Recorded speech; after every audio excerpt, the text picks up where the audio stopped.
Welcome back again to our channel.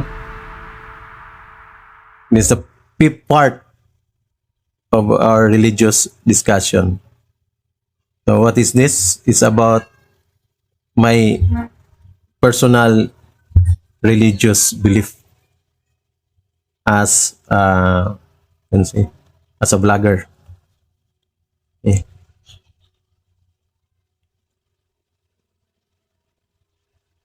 So as I have said, why I'm religious? Because I compose that human being have tripartite: body, soul, and spirit. If I'm not religious, I will not talk about soul and spirit. So because I'm talking it, that means I'm a religious person. If we have this part of us of three body, soul, and spirit, we have this expression. For me, an expression of the body is our animal nature. And the soul, the expression of the soul is the human nature. And the spirit is what we call the divine nature. So that's why we have here animal, human, and divine natures. Now, we will compare this to Maslow hierarchy of needs. The animal nature, we can say, is the bottom line of the pyramid of Maslow, the physiological needs. What are those? Food, clothing, shelter. Okay. What are others? And the other next level is the safety needs, like job security. Yeah. So that for me, it's fall under animal nature. And there's also a psychologist, Martin Seligman. He established the positive psychology about happiness. So for me, he has three groups also: pleasant life, engaged life, and meaningful life. So animal nature belongs, for me, is under pleasant life. Okay? You have to satisfy your animal nature to have a pleasant life. Now, for the soul, it has its expression of human nature. For Maslow hierarchy of needs, is love and belongingness. Love and belonging. And the fourth is self-esteem of Maslow. For me, it's still under human nature. For happiness, for Martin Seligman, Dr. Martin Seligman, is about engaged life. How about the divine nature? This is also equivalent to Maslow hierarchy of needs, is a self-actualization.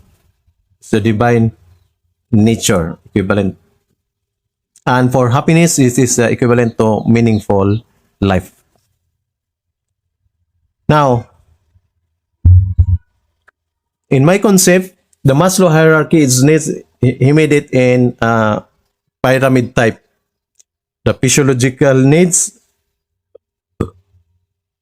then safety needs, then love and belonging, self-esteem, and the last one is the self-actualization. For me, I make it circle. A small circle for normal person or ordinary person, I can say is a divine nature. A bigger circle is a human nature. And a larger circle, because that too is inside that larger circle, is our animal nature. That is for ordinary person. Now, if that person is extraordinary or enlightened person, highly spiritual, the animal nature is the small, inside the small circle. The human nature is the second circle. And the bigger circle, which include the two smaller circles is the divine nature. So if we say ordinary person, the dominant factor is the animal nature. Whereas for extraordinary person, enlightened person, the dominant circle is the divine nature of him. So it depends. Are you ordinary person? So the dominant factor is the animal nature. If you are enlightened person or extraordinary person, the dominant circle is the divine nature. So even with this justification, so even those people who they don't have that much of physical or material things in their life, little clothes, even they don't have house like that, but because they have higher satisfaction, which is their divine nature is bigger than their animal nature, they are happy.